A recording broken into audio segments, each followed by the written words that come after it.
I'm telling you.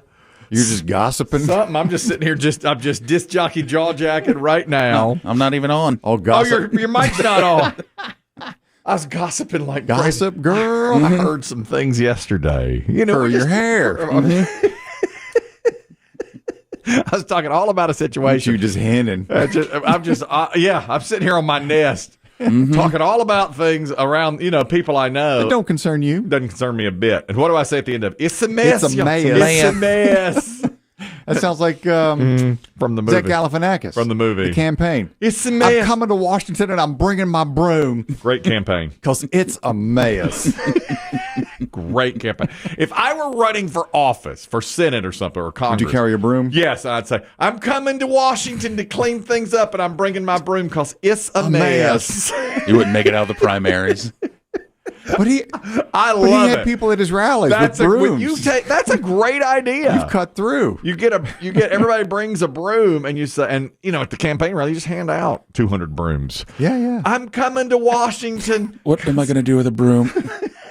The other guy's giving out rifles. We should go to his rally. It's a mess.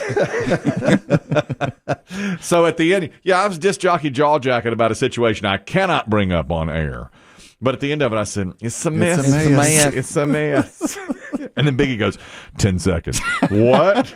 I'm not even close to prepared. No, I'm sitting here. I haven't even done a thing. All I do during the commercials is sit here and disc jockey jaw jack about stuff. Just sitting here, like Chris Dip said, just hinting left and right and talking about, it's a mess. You have 10 seconds until we're on. What? I guess I better get back at. How are we going to make the Broadcasting Hall of Fame? We were on target for that. I know. We were. Yeah, we're off our trajectory. Completely. We have fallen off the trajectory entirely, and we were on target for that for so long. Yesterday, I said Amy Schneider will likely break the record of Ken Jennings on Jeopardy. He had won 74 games in a row. He set the record. She won 40, and I said to Dave Aiken privately, she's breaking that record. I'm watching. There's no question about it.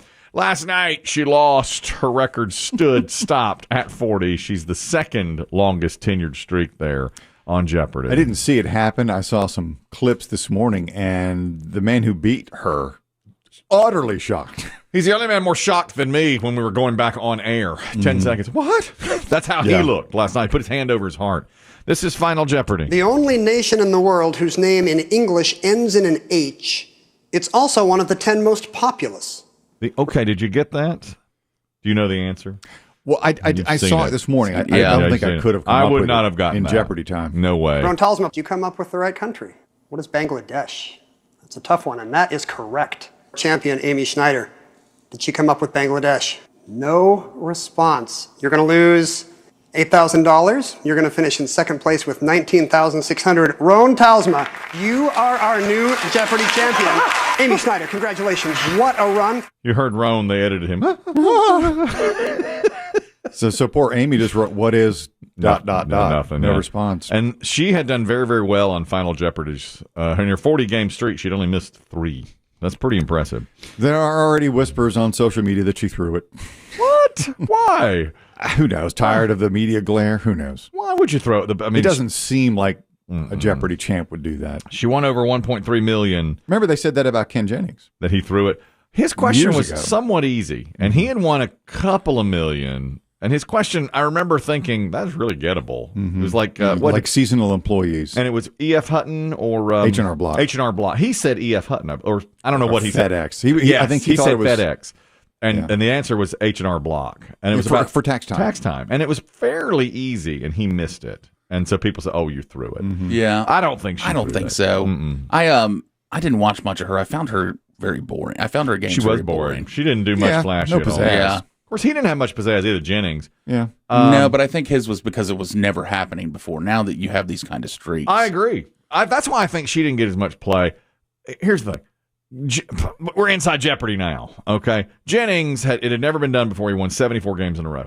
Then, years later, this James Holzhauer came along who did it in a different way. Won huge amounts of money every night. That's what was all over the place. Appealing. The last two winners, which have been recent, Matt Amodio had a long streak and Amy Schneider had a long streak, but both were pretty boring and just putting away opponents, in a traditional fashion. So it didn't get as much buzz. Exactly. But she's, she's great. She got buzzed. She's transgender. Mm-hmm. Okay, that's buzzworthy. I was going to bring that up. I was going to let it stand as being a great Jeopardy champion, but you went there. Well, it's the first transgender champion ever, and she's the second biggest winner ever, or at least as far as streaks of games go. So she'll be back. She'll be back on she'll be back. Tournament of Champions. You'll see her again. Be interesting to see her against Amodio. I think that'll be a good matchup. I read after, I guess, Amy released a statement through social media or whatever that said that she could tell that the guy, Roan, who beat her, she said he really had the buzzer timing down. That's and critical. she could tell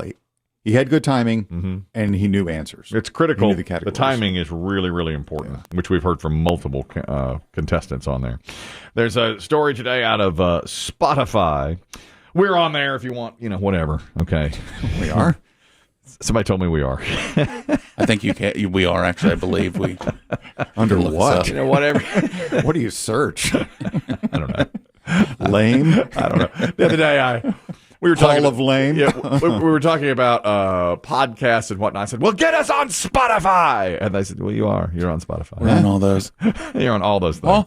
You're on Apple Music, all that kind of stuff. Wherever your podcasts are, that's where you go." Neil Young earlier this week demanded that he be taken down from Spotify unless he said, "I'll only have my music on there if you get rid of Joe Rogan," because Joe Rogan and his COVID-19 controversies and all that. So Spotify came back and said, all right, we're taking all of Neil Young's music down. He's gone. This was inevitable from the start. I'm sure it's all about the popularity right now, and it's got to be Rogan by miles over over Neil Young. Now, I hate that for him, but what are you going to do? It's got to be a little bit of a blow to the ego. It's me or Joe Rogan. Oh, no. All right, here's your stuff. No contest. When he said that, I thought, well, if he's serious, they're going to knock him off. Yeah. I saw it a couple of days ago. And they say, okay, we've gotten rid of all of the podcasts, all of the music that Neil Young has out there, which is really a miss. I love this. I like it. Now, I like Neil Young better than I like Joe Rogan. Musically, but they're keeping him on there. And Rogan, see, this is another one I'm totally missed on. When Rogan was getting all controversial about taking the horse tranquilizer, ivermectin, I always thought that he had some real gravitas, but apparently he's just a guy on there just talking. But I thought he had some credibility because he had Barack Obama on. Well, he has great. Like actually, Joe Rogan would probably love to have Neil Young on. Yeah, and debate with him about it. Yeah, he'll do that. Yeah, he would. He doesn't shy away from anything. I wonder if Neil Young would go on there and have a conversation. Probably not. I don't think Neil Young would. Yeah, that'd be interesting to hear, though, wouldn't it? Yeah, I mean, Joe Rogan would definitely. He seems to be willing to have about anyone on. He'll do that. But his takes are, different than most. Yeah. He had, who's the guy from Dr. Sanjay Gupta on from CNN, and they went at it pretty good. I listened to some of that. He's got some interesting guests. He's had Elon Musk on. I think they got high together on the podcast. I think that's what this podcast he smoked pot on. You can do that. Yeah, sure. You can do that. You can go get high on a podcast. I bet there's scores of podcasts in which the hosts get high over the course of it. Only in legal states.